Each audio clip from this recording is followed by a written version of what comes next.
there. It's Phil. Welcome back to the show. This is Phil Vischer Podcast. I am here with Skye Jethani. Hello. Hi, Skye. And Christian Taylor. Hey, Phil Vischer. Hi, everybody. Hi, Christian. And there's somebody sitting in between Skye Jethani and Christian Taylor. Hello, I'm Hemant Mehta. I don't even know which camera to look at now. I'll look at all of them. This is our friend Hemant Mehta. Hemant Mehta is an author, blogger, and atheist activist. Is it atheist activist or active atheist? Oh, it's the first one, because I'm not moving anywhere. Okay. Who gained fame. This is what it says about you on Wikipedia, just so you know. Dear God. Did you write it? I'm going to tell you a story about Wikipedia in a second. I think it's funny that the atheist just said, "Dear God." It's going to be a good show, folks. Who gained fame for selling his soul on eBay. Mehta is a regular speaker at atheist events and has sat on the boards of charitable organizations such as the Secular Student Alliance and the Foundation Beyond Belief. He also runs a blog on Atheist called The Friendly Atheist.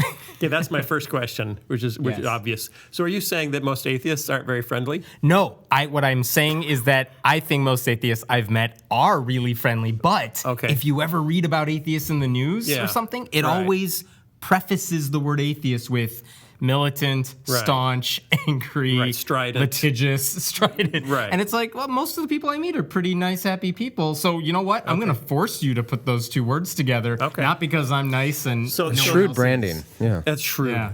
Shrewd. Which, by the way, shrewd friendly if I get criticism, it's like, you're not very nice on whatever you just did. Yeah. Like, it doesn't mean I have to be nice all the time. Yeah. Right. It's just branding. I know. What does branding mean? I did notice there's another blog on Pathos called The Thinking Atheist. Yes. I thought, well, what's that supposed to mean? that I'm the one that thinks? Or don't you? I thought the whole point that they're atheists is because they thought their way. I can't vouch for anyone else's anything. This is like dangerous adjectives. You're a smart man. Yeah, right. I was thinking, what Stick to what you know. On the Christian side, what would be the equivalent of the thinking atheist?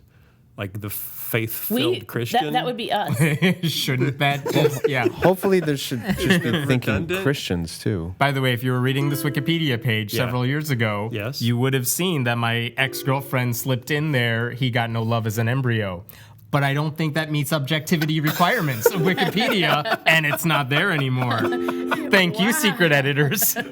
Wow. Does your ex-girlfriend refer to you as the friendly atheist? I don't know. We don't talk now. Okay, we won't get into that. Okay, we do have to mention this because Skye just got back from Disney World.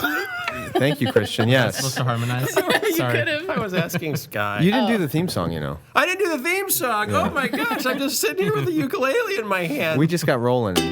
Hey, it's a podcast. What do you know? Hey, it's a podcast. And we got video. Hey, it's a podcast. So lend an ear. The Phil Vischer Podcast starts right here. We'll talk to Skye. Hi, Phil. Hi, Skye. And Christian, too. Hi, Phil. And Hemant Mehta's here for you. Hi, Phil. Hi, Hemant. He-Man-T. Nice. That's how it's spelled. That is. He-Man-T. Hey, it's a podcast, so lend an ear. The Phil Vischer Podcast starts right here. The Phil Vischer Podcast starts right here. It kind of sounds like an energy drink.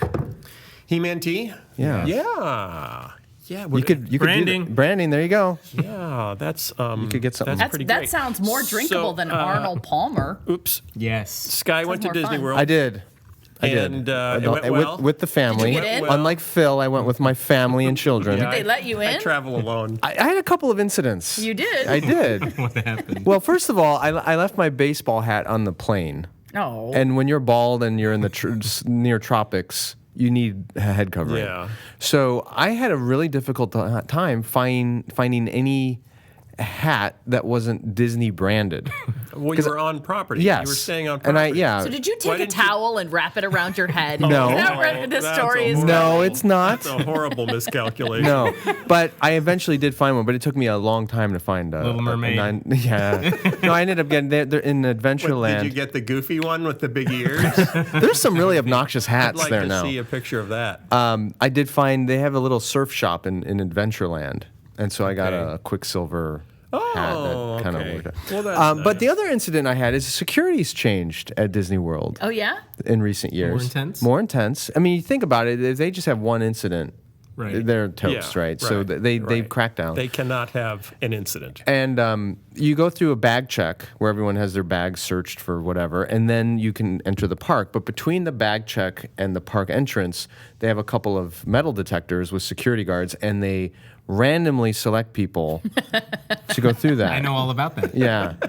I was randomly selected, I am not exaggerating, 5 times in 5 days to go through the extra attitude. And they were very nice about it. They're very friendly. And it became a joke with my kids because it was always, all right, we're going with Mom because Dad's going to get randomly selected again. Get strip searched again by Goofy. So the stuff that must be humiliating. It was horrible. Did you ever say anything? Have you ever seen a Disney character with a rubber glove? It's Skye. It's only in a nightmare. We just told him that he has to keep it clean, all right? He can't lead us down a bad road. So yeah, there's a little some profiling going on at Disney World. Mm-hmm.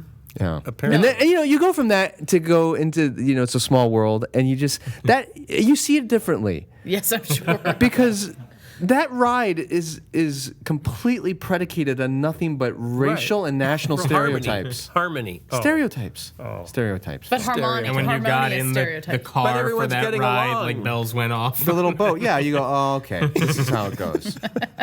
I get it. But you had fun. We had a great time. Other than being profiled. What was your favorite part of the park or parks? Parks. We had a moment. We had Amanda called it her magical moment. That's my wife. Yes. Our last night there, we'd seen all the fireworks and stuff like that, so we skipped it and we went on Big Thunder Mountain Railroad. All 5 of us. And Lucy, our youngest, is not thrilled with the roller coaster stuff, but she got onto it and first of all, that ride at night is really cool. Mm-hmm. But then, as we come out of the tunnel and you're going out, all the fireworks are going on around. It was just like, wow! It was really that was great. That's neat. They did it. They got to you. Yeah. And how much money came out of your pocket at that moment? Oh, it was already out. You're on the coaster. It was already out. Throwing them everywhere. If you go to Disney with the expectation that you're going to be gouged for everything, and that you're going to be racially profiled, then the rest is fine. Sure. Like you just have to set the bar. Kind of like Coming to America. Yeah.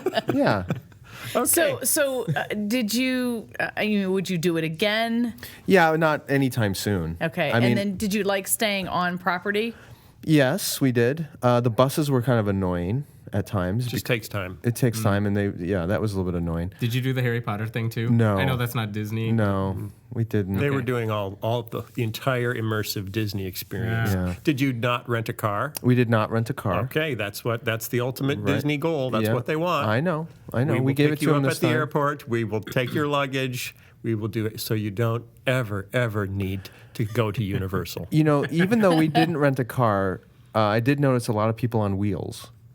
What do you mean? It's been 5 years, maybe 6 years since I'd been there, and there were a lot of people on those little mobility scooters. Yeah. A lot. Yeah. Mobility scooters. What do you mean? Like people, like the Walmart scooters. No, like those. Scooters. Like usually elderly people will use them, or people who can't walk. But I noticed a lot of people. That's kind of like Wally. Yeah, and the other thing. More like Are Wally. those Disney branded? No, they weren't. They're rented elsewhere. But there was a lot, which then slows down the bus again. And the other thing, and I'm trying not to be too negative here, but Americans, we are big people.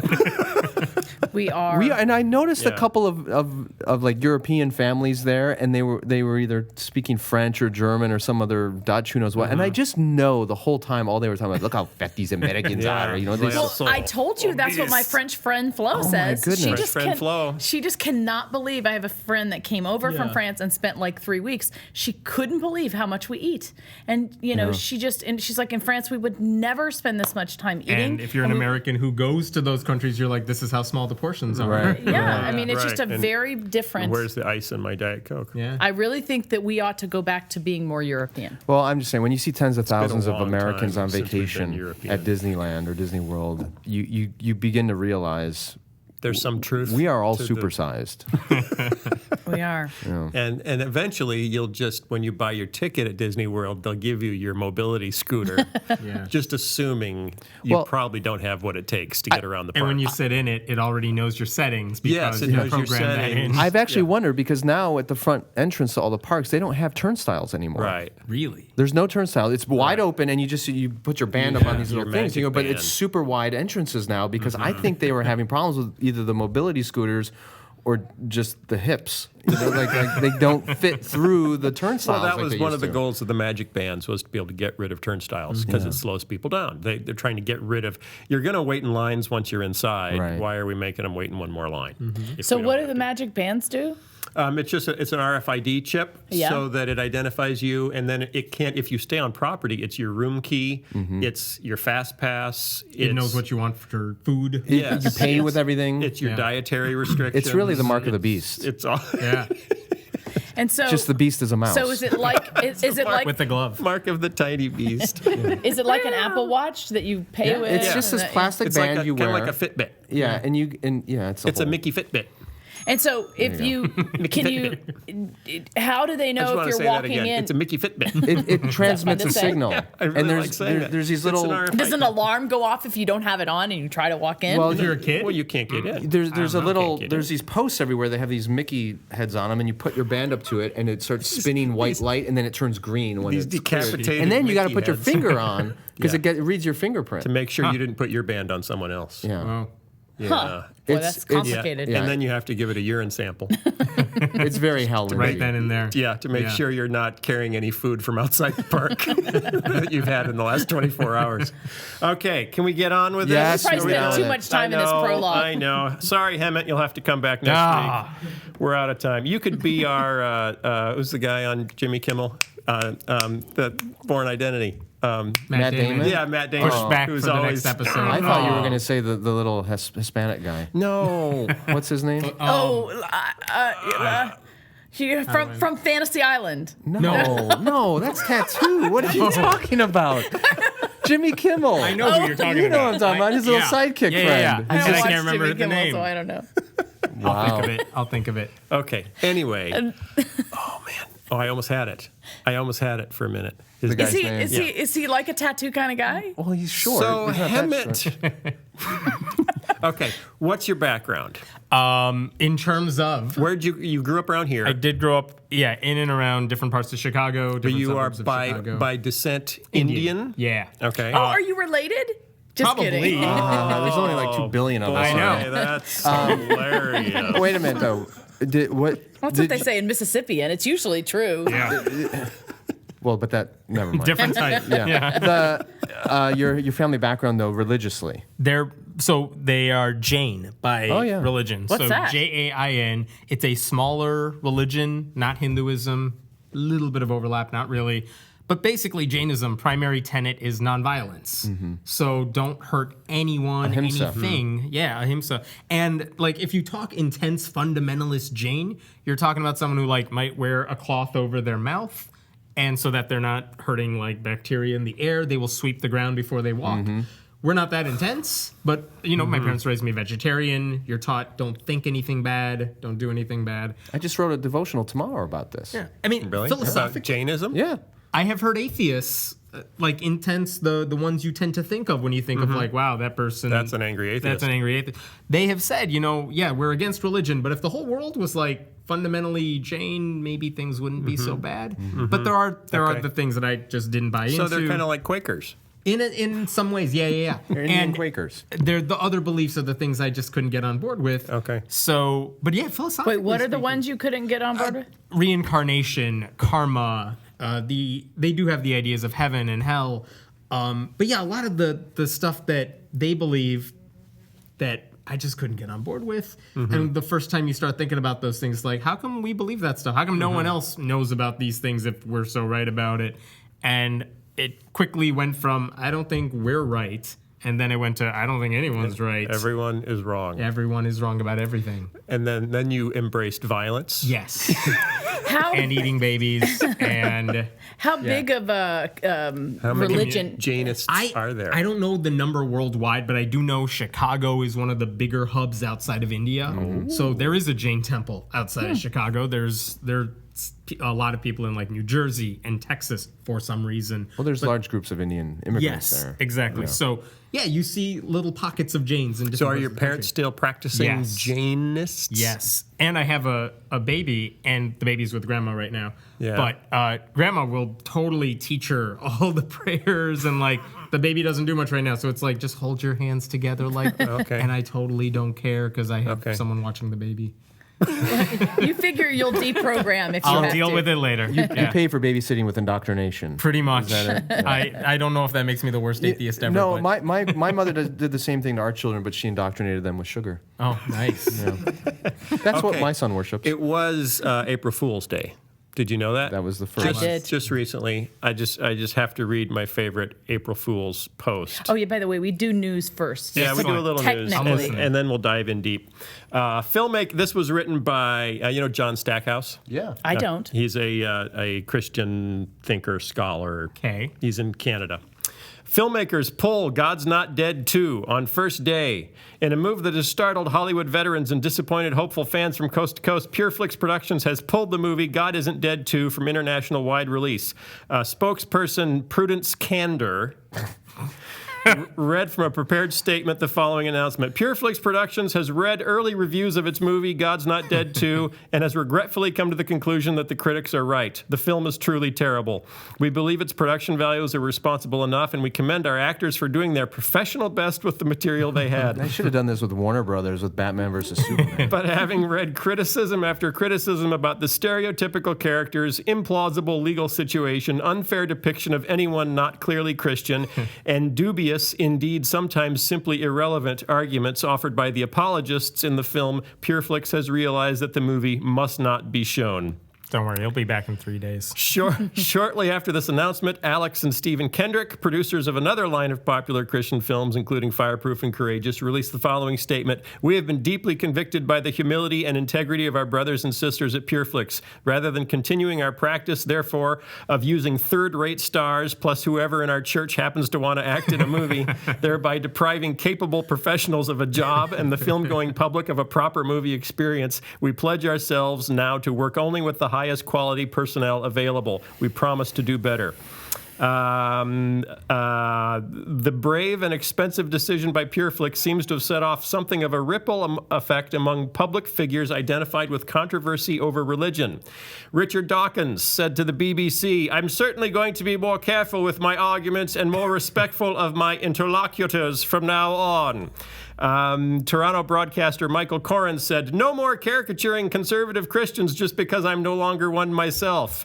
And here's my favorite. I'm going to think hard and long before I ever open my mouth again about a controversial issue, said Franklin Graham to an astounded reporter for the Charlotte Observer. And then finally, I want now to retract pretty much everything I've ever said. I hope everyone everywhere who has ever had anything to do with evangelicalism will forgive me. I'll turn over a new leaf this afternoon, wrote Frank Schaefer on his own Pathos weblog. GOP presidential candidate Donald Trump, however, could not be reached for comment.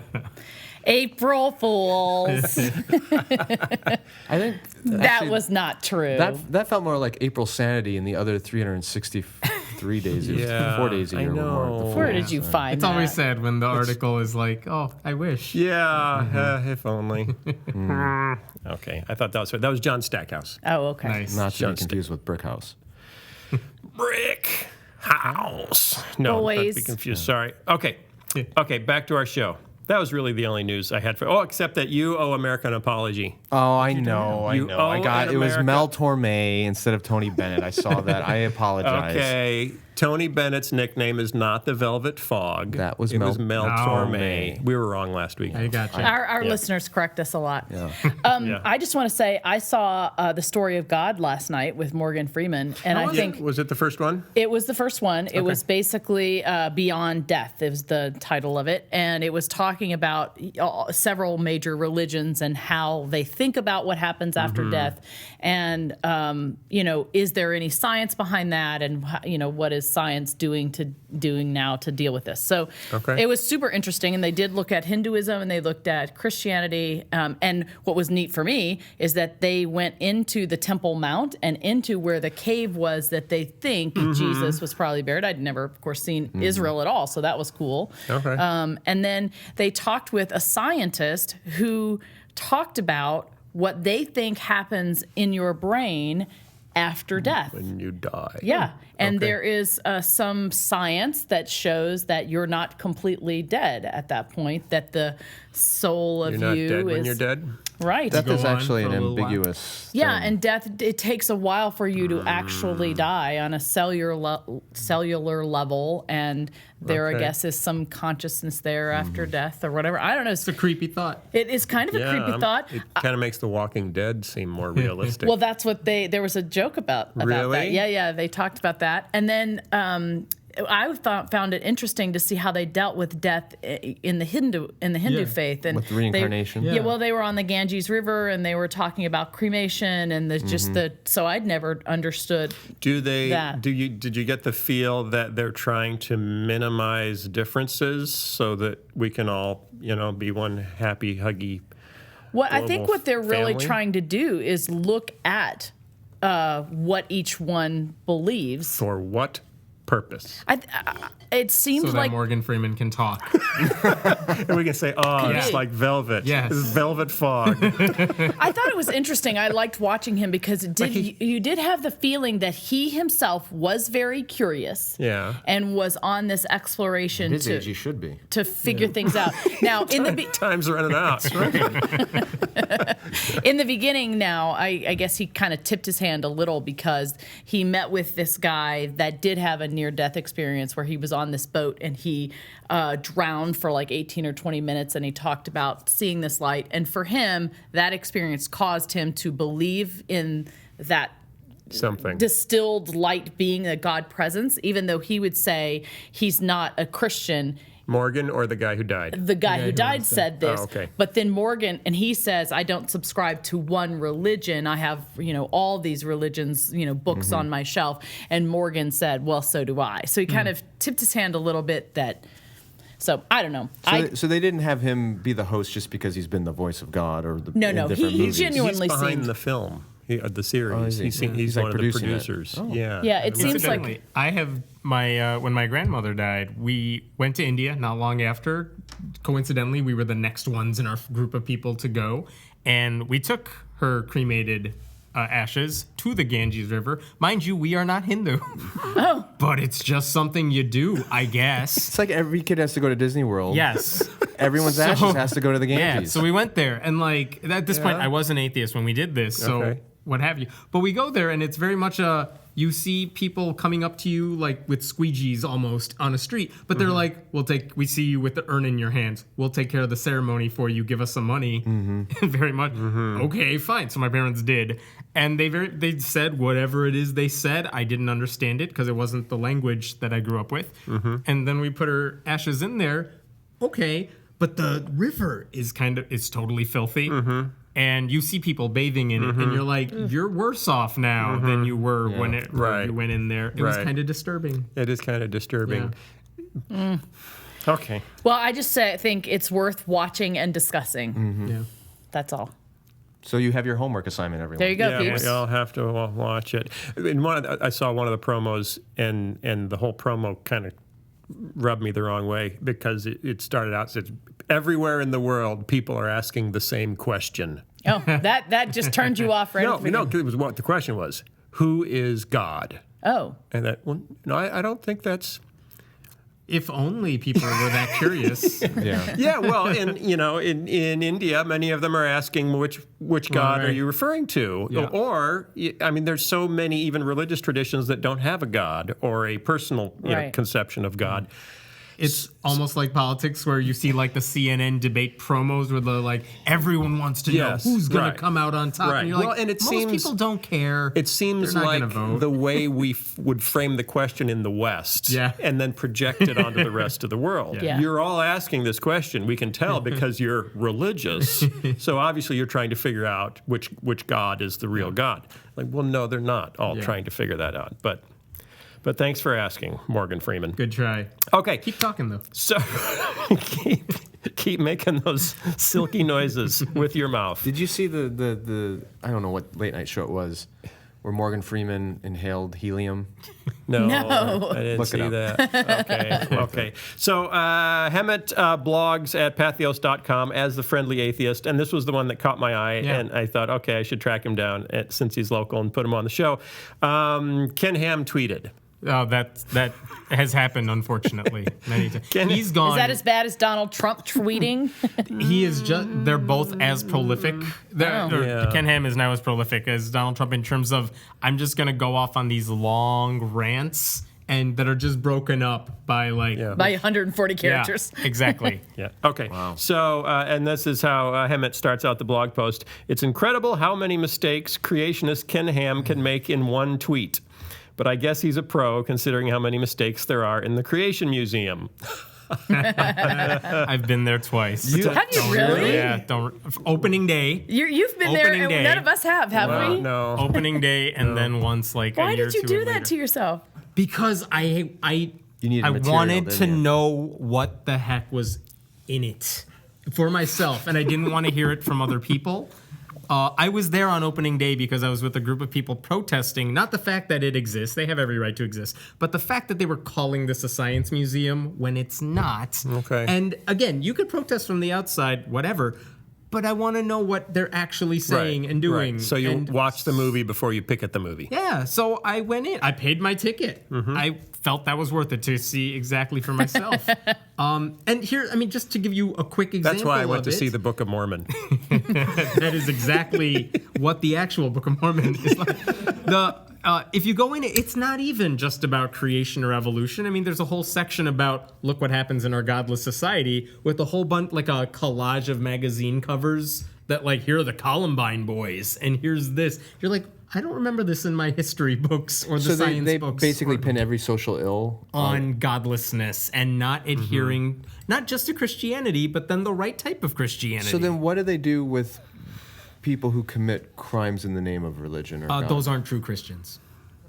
I'll go with that. Is that mentioned in the museum? I'm pretty sure it's a scientific fact somewhere, according to him. But it's not on the wall. It may be. Okay. I mean, they had a lot of things going on in there. Okay, so here's Ken Ham's tweet. Yeah.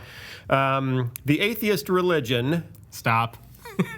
And hang on, let me finish the tweet. The atheist religion, and that's what it is, a religion, is intolerant of Christianity as they worship nature and shake their fist at God. There's some grammatical things going on. Yeah. They shake their fist, singular. It's Twitter. You had to stick to 140. Do all atheists share one common fist? Yes. Okay. In Yes. which you're shaking at God. Okay. And we all join hands like Captain Planet, and yes, And try to, we rise up and punch. Okay, I guess, let's start at the that beginning. Sky. The atheist religion. Right. You had a problem with that. Yeah. Why? Atheism isn't a religion. I mean, I know this has been said before, but like, if you want to call atheism a religion, then like off is a TV channel and bald is a hair color. It doesn't make sense to categorize it like that, unless you want to define religion to the point where it just has no meaning. Okay. Well, so what's your definition of religion? How do you define religion? Religion is believing in, I think supernatural deity has to play a role in this, the supernatural. I think that otherwise, fans of the Chicago Cubs are a religion. And Some people have argued that you they can are. call it that, but we are defining it something very different from what religious people use. Let's back up. This is a huge ongoing debate, even legally, when it comes to how do you First Amendment rights and all that sort of thing. Right. So you can go with your definition of there has to be something supernatural, but that's looking at the content as defining the religion versus the function.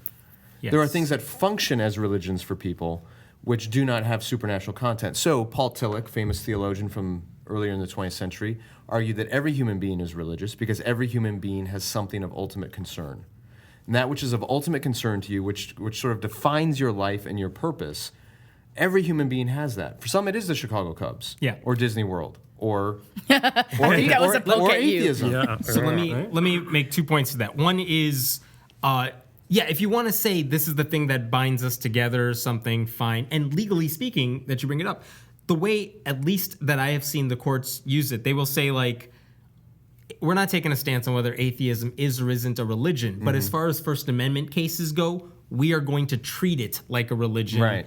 In that, when we say city council invocations, they have to be open to people of all religious beliefs. That includes atheists. That's the legal way they've interpreted it. So it's a category on a wheel, that we call belief systems. Is it a and then there's the Ken Ham definition, which by the way he's saying that, he's not talking about philosophy. He's saying it's an atheist religion because, you worship the devil? No, because Richard Dawkins is saying something and you automatically believe it because he said it. So it's an unreflective. That's not even true. So, but I mean, even that goes both ways, because there's clearly Christians, Muslims, Jews, whoever, who are unreflective and unthoughtful and just accept whatever they've been fed. And then there are others for whom it is researched and thoughtful and engaged. So even there, I mean, not all atheists are thoughtful, not all are friendly. I agree. I totally agree.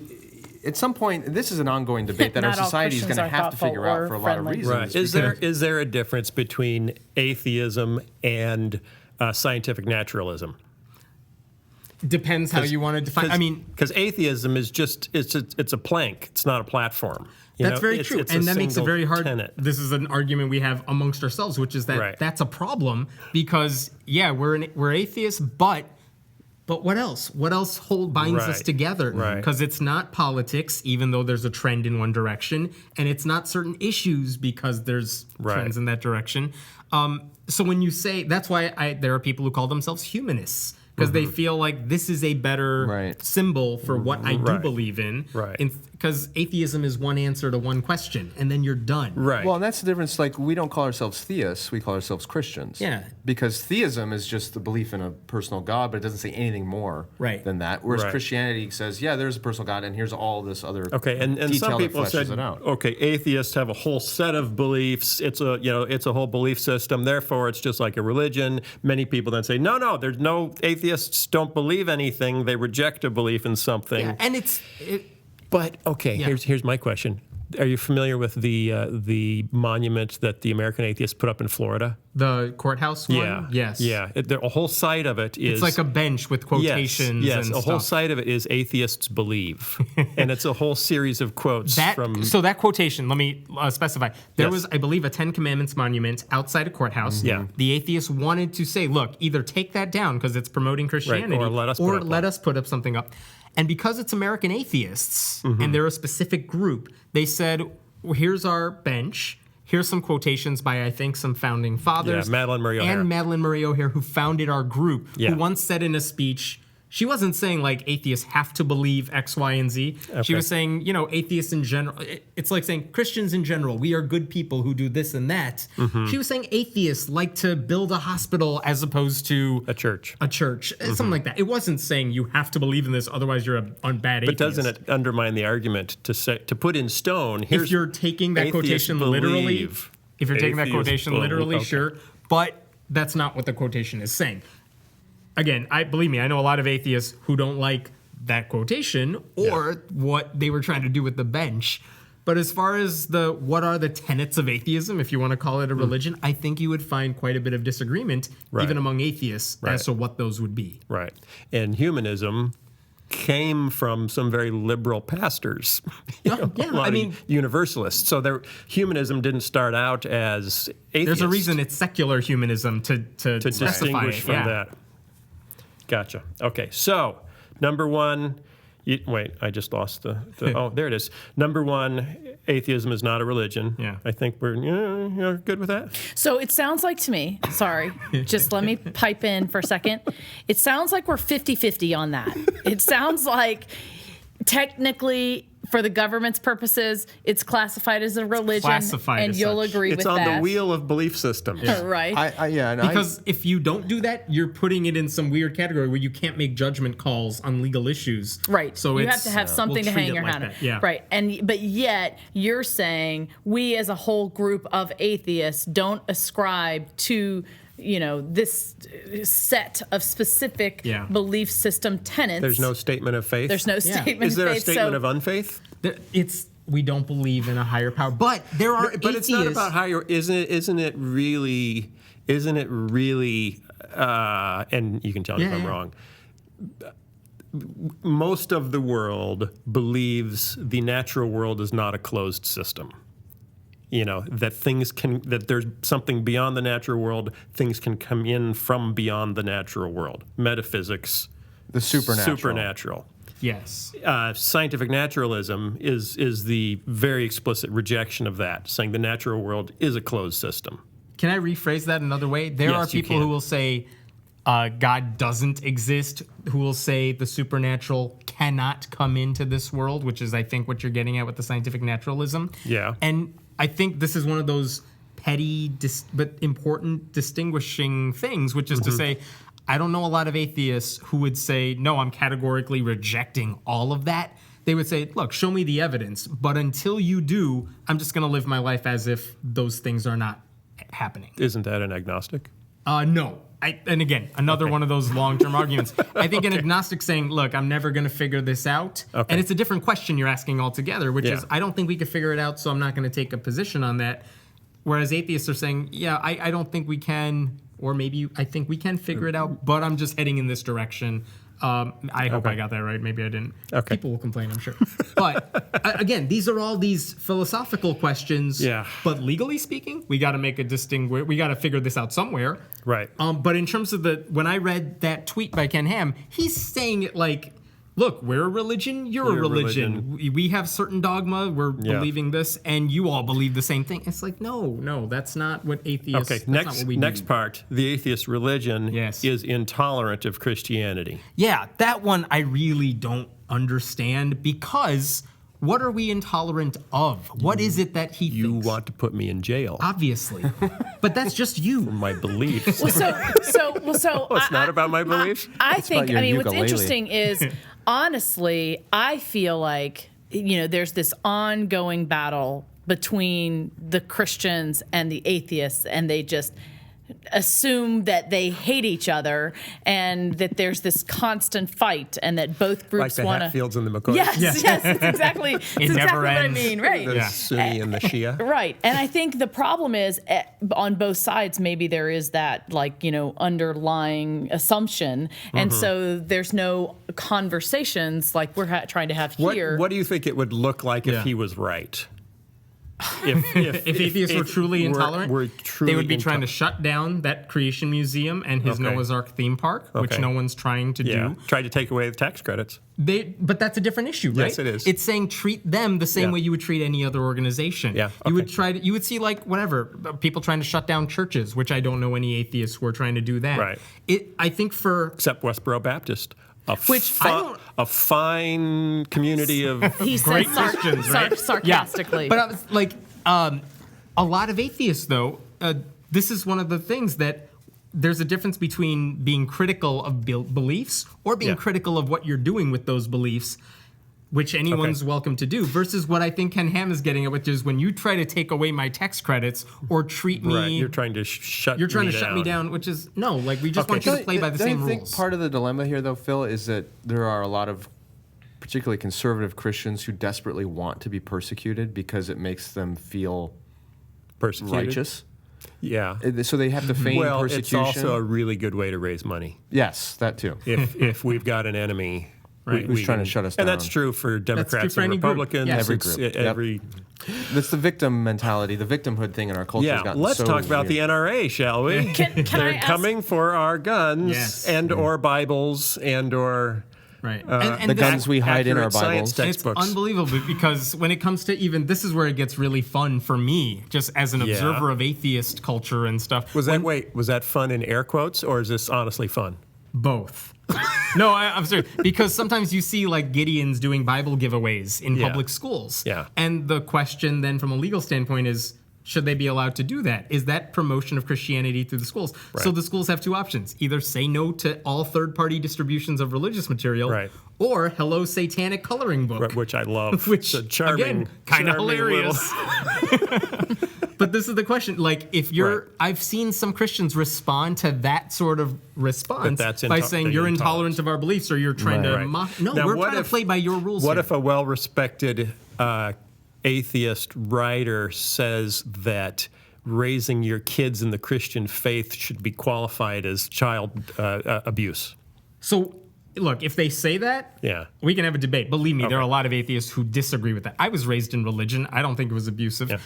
But if there's a difference between saying, I think that's child abuse versus I think parents who raise their kids in a Christian church should go to jail, and I want to pass legislation to make that so, which has never happened. Okay.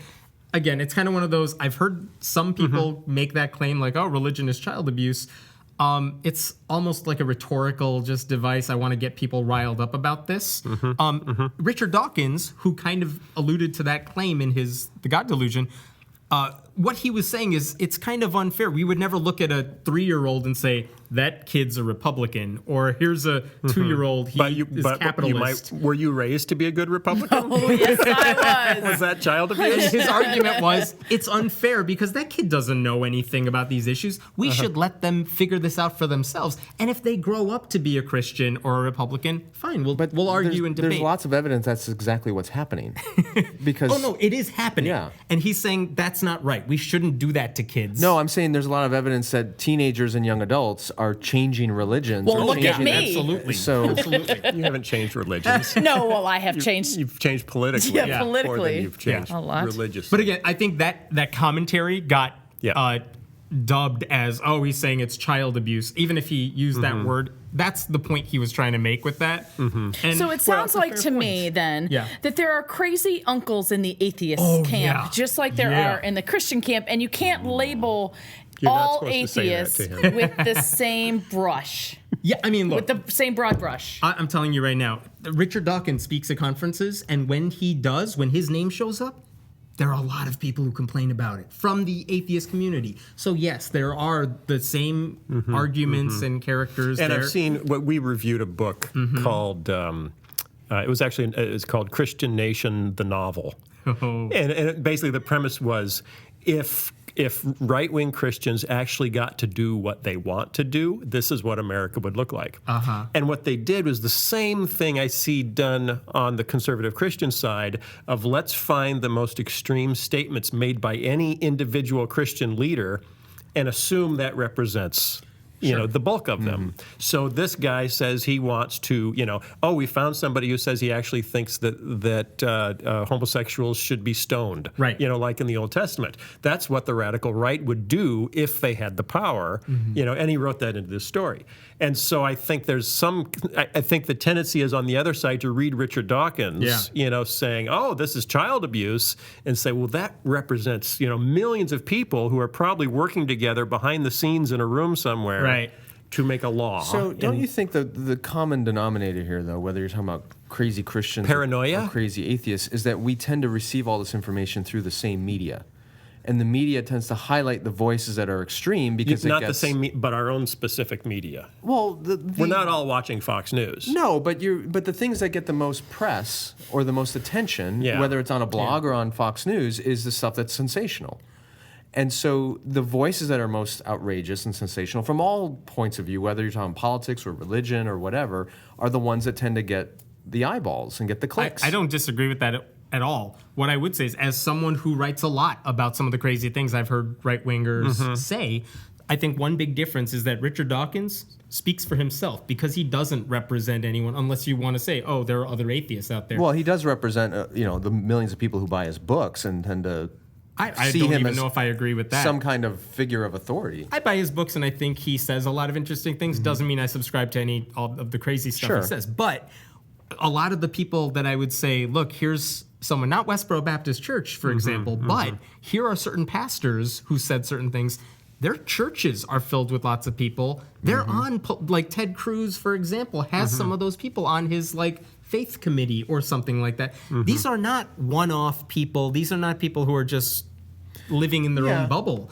They do have a lot of people who follow them and quote them and treat them I would agree, as such. but part of it's a matter of tradition, because the way Christians have organized for 2,000 years has been in communities and congregations with leadership. I'm sure if Richard Dawkins came over to the United States and said, hey, I'm going to have a meeting every week, and we're going to rent a space to do it, he would fill it out. I guarantee people would come and want to hear him. His last tour with Lawrence Krauss was a huge success. Sure, he was a people rock will star. come to listen to what He they has have a to following. say. He has a following, is my point. And if Just you're, like a if you're on the pastor has a message following. boards Absolutely agree after the articles that talk about this sort of thing, you'll have people that are just basically quoting him, cutting and pasting, and well, this is what. Sure. And So there are leaders and there are followers, there are thoughtful people and irrational demagogues in every tradition. I don't disagree and, at all. And so, I think the Christian tradition of that is much longer, but they exist in atheist communities as well as every other religion. And in Islam, you see the horrible effects Did you of just say that he was a religion? No, I'm saying every tradition. I said tradition. So let me raise another point then, which is, if the shoe were on the other foot and atheists were in power, there are like 0 atheists in Congress. That's not an exact. That can't literal. be There are true. 0 It is. open Well, atheists. Open atheists. 0.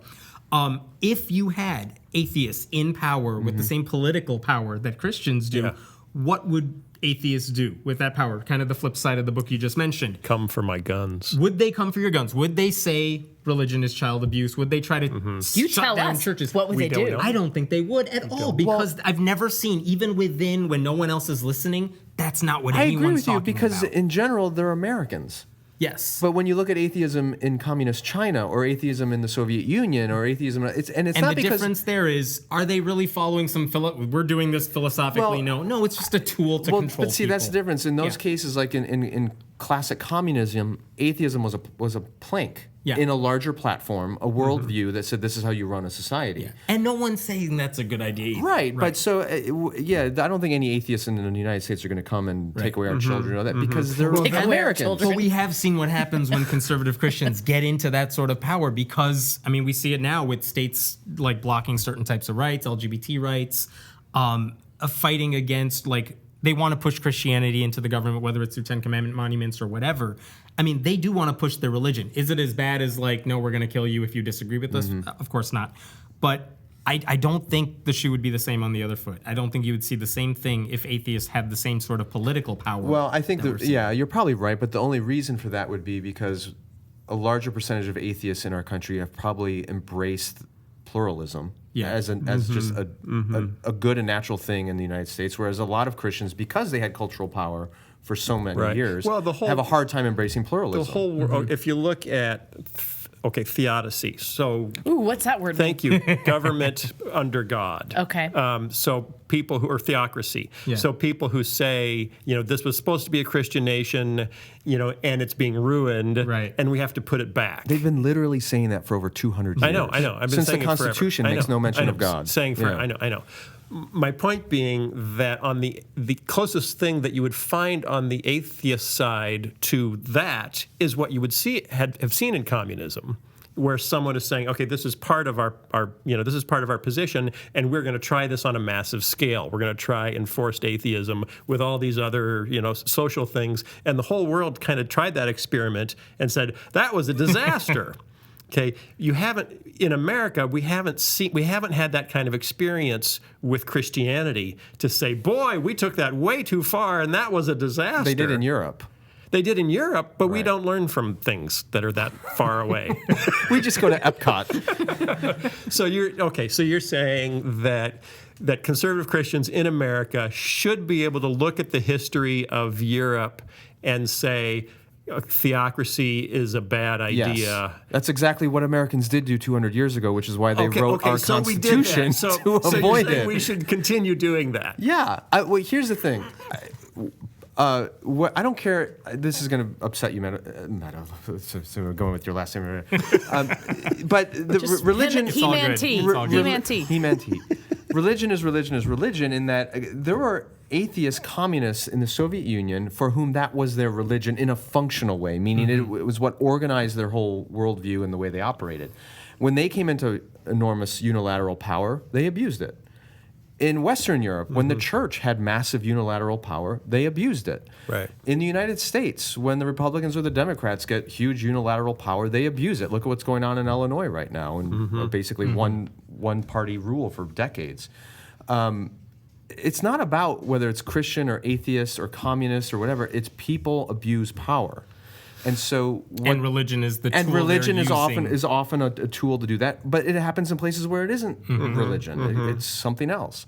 So the framers of our Constitution were wise enough to realize that this is a problem that plagues all of humanity. They didn't make a religious constitution because they didn't think religion would solve it. They didn't make it an atheistic view either because they didn't think that would solve it. What they thought would solve it is an informed, educated populace where there's checks and balances and no one can gain too much power. And an electoral college. And an electoral college. So that we don't have to. So we find ourselves in the same place where, Christianity's had a lot of cultural dominance for many, many years, and it's losing that. And some people are flipping out about it, and they're overreacting and trying to reinsert Christianity into a place where maybe it doesn't need to be. Well, it's the good old days phenomenon of, oh man, things used to be so much better. Kids these days. Right, for who? Not if you're black. Right. Not if you're gay. But I remember when I was a kid and our neighborhood was so tight and we all took care of each other. And you look at it like we were talking about Iceland before the show.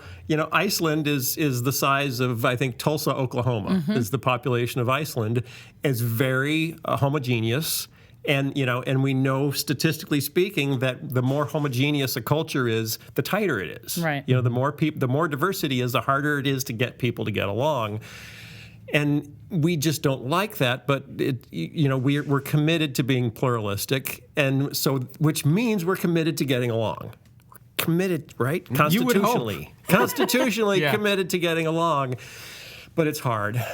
Yes, which is why we've had civil war and it's why we factions. write books about, well, if the other guys really got what they wanted, here's how terrible America would be. And everybody writes those, whether, no matter what side of the fence Can I you're ask another quick question? Yeah. Can I need to wrap it up? Okay. Well, do you think it's possible for atheists and Christians to become friends? No. Can we make friends with one another? I don't. I'll have to think about this. Yes, of course. And you know what? What's really fun is at least on my website, because I could speak to that. I've tried to get a lot better at being very specific about who I'm criticizing if I do that, because I know there are Christians who read it and who want to take part in that conversation. I have so much fun talking to people when I know it's we're not going to change each other's mind on this. I think we're all pretty mutual respect. I don't even know if it's respect per se, because I might totally disagree with the person I'm talking to. But it's like, you know what? You're not going to change your mind. But what can we talk about? What can we discuss? Right. What should the boundary line be when it comes to laws or what have you? Those are fun conversations to have. I don't really care for the you're wrong and I'm going to prove you're wrong. That doesn't excite me as much. Well, that's why I told you on Twitter that there are no winners and losers in our podcast. I was hoping for a wrestling match here. Just participation ribbons. Right. I always so we're so glad you participated. Get the last word. Yes, but we're not done. Did he win? Get the last word. No, I want my medal. Then I you win? Whoever gets the last word can reshape what just happened. And whoever invokes Hitler automatically loses. Yeah, in one sense, but it's so much fun and it's so easy. Okay, what are we talking about? Let's see. These can be good or they can be really, really bad. I'm waiting to see what happens. We got an atheist friend named Hemant. Good luck with this. If you type the name, autocorrect changes it to cement. But he's not full of rocks and hardness. He's a really soft guy, and oh crap! What? You can't say that. Where are you going with this? Where are you going with Rhymes this? with hardness? Nothing at all. Oh. You got Hemant, but not hardness? I know. What's that all about? Hemant, he's such a good guy. I'm glad we had him here with us and Skye. because he lives in Naperville, Illinois. It's a hotbed of atheism and suburban joy. And hopefully he can come back and talk more about all the kind of stuff we like to talk about. Okay. That was so lame. Thanks for coming. Thanks for being here, Hemant. Hopefully you'll come back sometime. Thanks, everyone. Nice to meet you. See you next time. Bye, everybody.